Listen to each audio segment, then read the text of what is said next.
Hola, ¿qué tal amigos y amigas que nos escuchan a través de redes sociales? Soy el Padre Javier Hernández Raigosa, párroco de Nuestra Señora del Carmen en la Colonia Urdiales en Monterrey, Nuevo León, México.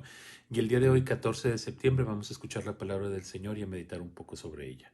El día de hoy tenemos la lectura de la primera carta del apóstol San Pablo a los Corintios y dice lo siguiente.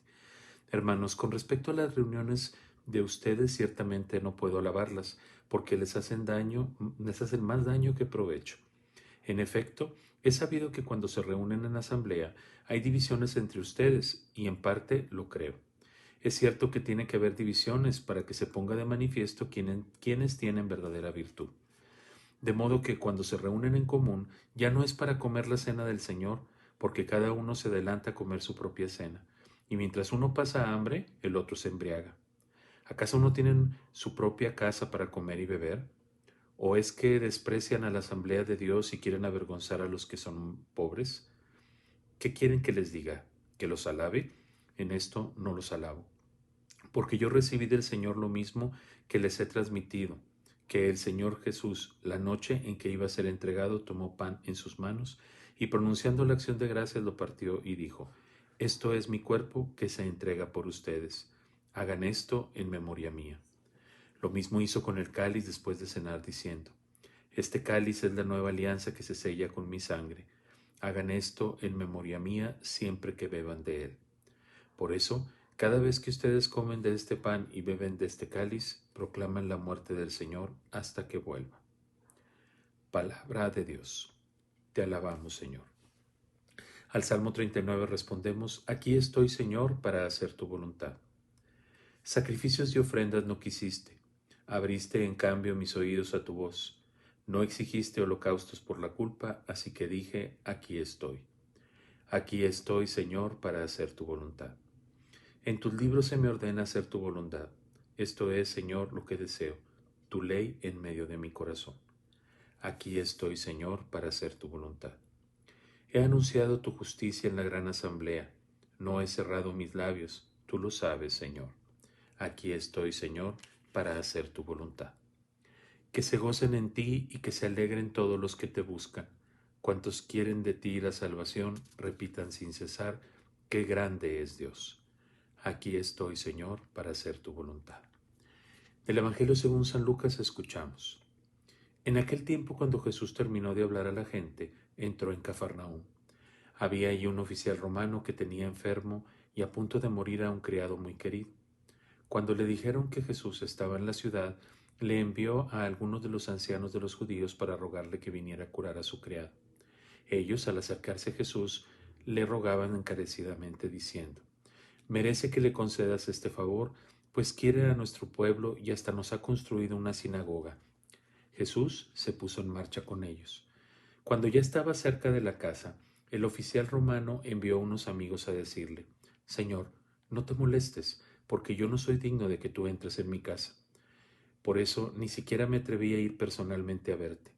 Basta que me digas una sola palabra y mi criado quedará sano, porque yo, aunque soy un subalterno, tengo soldados bajo mis órdenes y le digo a uno ve y va, a otro ven y viene, y a mi criado haz esto y lo hace. Al oír esto, Jesús se llenó de admiración y volviéndose hacia la gente que lo seguía, le dijo, yo les aseguro que ni en Israel he hallado una fe tan grande. Los enviados regresaron a la casa y encontraron al criado perfectamente sano. Palabra del Señor. Gloria a ti, Señor Jesús. Muy bien, pues hemos escuchado ya la palabra del Señor y pues vamos a meditar un poco sobre ella.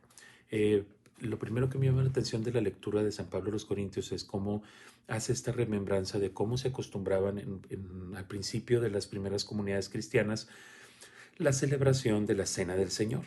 Que bueno, poco a poco San Pablo nos va diciendo cómo lo hacían, pero al parecer en esas comunidades había una malinterpretación de lo que era la Cena del Señor. O sea, al parecer se juntaban primero a convivir y luego repetían pues la Cena del Señor. Pero esto estaba ocasionando que hubiera divisiones entre ellos. ¿Por qué? Porque algunos que tenían más posibilidades que otros de alguna u otra manera, por ejemplo, llevaban su comida, pero no la compartían con los demás. Entonces, las personas más pobres, pues prácticamente se quedaban viendo, o había ese tipo de injusticias de que ellos, algunos se sentían más que los demás. Y llama la atención cómo San Pablo los reprende y les dice, esto no es lo que significa la cena del Señor, entonces no pueden ustedes estar haciendo así y no los voy a alabar. Entonces, por un lado está esa situación y vemos cómo se presenta esa dificultad de desigualdad en la comunidad cristiana. Lo que llama la atención es que si ustedes analizan pues este texto y lo transportáramos a la realidad actual en nuestras comunidades, pues a veces no está tan lejos de lo que San Pablo está diciendo, aun cuando nosotros en nuestras celebraciones litúrgicas no tenemos este agape que le llamaban, que era la convivencia después de la misa o antes de la misa y se juntaban a convivir y a compartir el pan. Nosotros no tenemos ya esto, pero pues sí, hay ciertas actitudes a veces de las personas que asistimos a la Eucaristía que no son coherentes con lo que venimos a celebrar. Muchas veces a la celebración eucarística viene el dueño de una fábrica que es injusto con sus trabajadores y bien que comulga. O viene una persona que al vecino le hace un chisme y entonces el vecino y él saben que están en pelea y sin embargo aquí llegan y ni se saludan o ni siquiera se dan la paz, etcétera, etcétera. Entonces hay ciertas cosas incoherentes, o sea que cuando nosotros vamos a la Eucaristía también existen esas divisiones o por ejemplo personas que no se quieren sentar con determinadas personas porque las ven mal vestidas o porque no tienen pues esa imagen que ellos quisieran tener cerca de ellos, infinidad de cosas, o sea, siguen pasando esas cosas en la Eucaristía y tiene que ser un golpe a nuestra conciencia de, bueno, ¿a qué estamos viniendo a misa? ¿Para qué estamos yendo a misa y para qué queremos comulgar el cuerpo de Cristo que debería ser un signo de unión y fraternidad entre nosotros y romper esas barreras de clases sociales, de yo tengo más, tú tienes menos, tú eres pobre, tú eres rico, tienes esta determinada preferencia, tú no, etcétera, etcétera. Entonces yo creo que sí es un buen tiempo para meditar acerca de esto, con qué actitud vamos nosotros a la Eucaristía y con qué actitud tratamos a los demás cuando vamos a misa y nos sentamos a escuchar la palabra de Dios o comulgamos. Que el Señor también nos ayude a eso.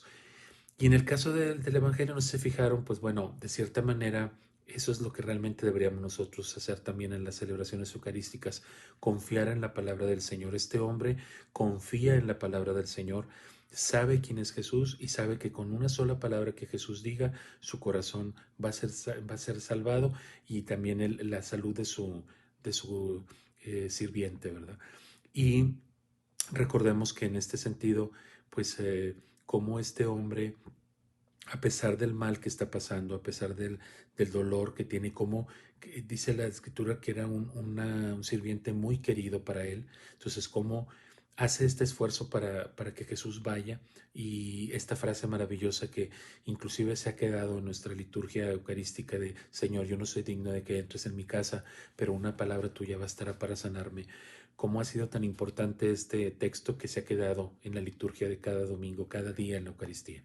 Entonces, ¿qué ejemplo podríamos tomar de este hombre? Pues bueno, la capacidad de aprender a escuchar la palabra del Señor y creer en la palabra del Señor, que aun cuando hay situaciones en donde el mal se manifiesta en nuestras vidas, la enfermedad, la dificultad, diferentes cosas que llegan a nuestra vida, sabemos que el Señor ahí está y que dentro de sus planes, aunque sean misteriosos, Él está siempre para nosotros. Quiero aprovechar para agradecerles a todos ustedes, todas sus correos, sus mensajes que me hicieron llegar acerca de este espacio de Medita y Aplica. Pues como les comentaba, bueno, yo creo que voy a seguir haciendo el esfuerzo, ¿verdad? De llevárselas. Mi interés principal era saber qué pensaban ustedes de las reflexiones. Gracias por sus comentarios. Me hacían comentario que no veían bien el correo electrónico. Aquí se los he puesto ya en pantalla. Siéntanse en la libertad de seguirme escribiendo, de hacerme comentarios. A veces, por ejemplo, no sé si para ustedes les gusta que les esté leyendo las lecturas de este día o si a lo mejor sería solamente leer el Evangelio. Háganme comentarios, háganme sugerencias para yo poder mejorar y presentarles a ustedes también una reflexión que les pueda servir o les siga sirviendo en su vida. Que tengan un excelente día, cuídense mucho, que Dios los bendiga. Ánimo, buen día.